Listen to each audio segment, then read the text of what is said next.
Allahu Akbar, Allahu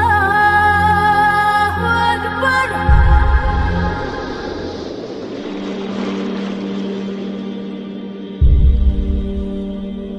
انسان کے جو 5 سینسرز ہیں، 5 حواس، ان میں صرف ایک کان ہے جو آف نہیں ہوتا، باقی چاروں آف ہو جاتے ہیں۔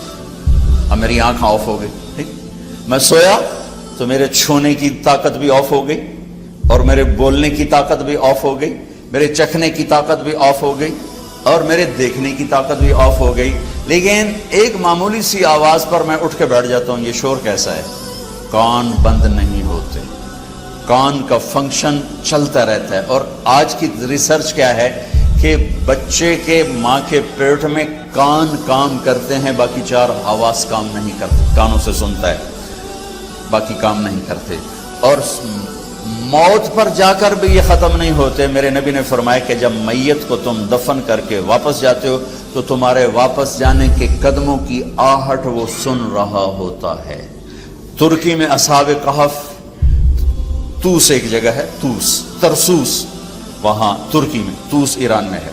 پچھلے سال ہماری جماعت گئی تو ہمارا وہاں سے گزر ہوا تو میں نے کہا اصحاب کہف لے چلو، وہاں گئے تو وہاں ہم اندر اترے، دیکھا تو مجھے یہ قرآن کیا فَضَرَبْنَا عَلَىٰ آذَانِهِمْ فِي الْكَهْفِ سِنِينَ عَدَدًا۔ اللہ تعالیٰ نے 300 سال ان کو غار میں سلایا۔ اور آپ آیت پہ غور فرمائیں، ہم نے ان کے کانوں پر پردہ ڈال دیا، حالانکہ کہنا تھا آنکھوں پہ، نیند تو آنکھوں پہ آتی ہے تو آنکھوں پہ پردہ ڈال دیا، اللہ کہ ہم نے ان کے کانوں پہ پردہ ڈال دیا۔ کہ قربان جو اللہ تو اللہ ہی ہے، تو سبحان اللہ، اللہ نے کہا ہم نے ان کے کانوں پہ پردہ ڈال دیا تاکہ کسی آواز سے وہ بیدار نہ ہوں، اور ان کو 300 سال سلایا۔ 300 سال کوئی سو سکتا؟ اٹھ کے بیٹھ جاتا ہے آدمی، اور 300 سال سوئے رہے، نہ بھوک نہ پیاس، نہ کوئی جانور، نہ کوئی سامنا بچھو۔ 300 سال کے بعد اٹھتے ہی بھوک لگی، چلیے چلو بھائی، فَبَعْثُوا أَحَدَكُمْ بِوَرْقِكُمْ هَٰذِهِ، جاؤ بھائی یہ پیسے دے کر کسی کو روٹی لاؤ۔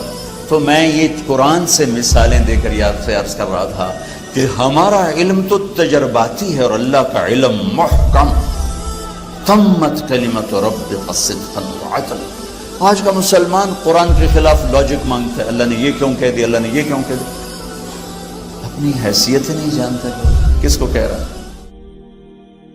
آخر میں آپ لوگوں سے گزارش ہے کہ اگر آپ کو ہماری یہ کوشش پسند آئی ہو تو اسے زیادہ سے زیادہ صدقہ جاریہ کے طور پر شیئر کریں۔ اللہ آپ سب کو اپنی حفظ و امان میں رکھے، آمین۔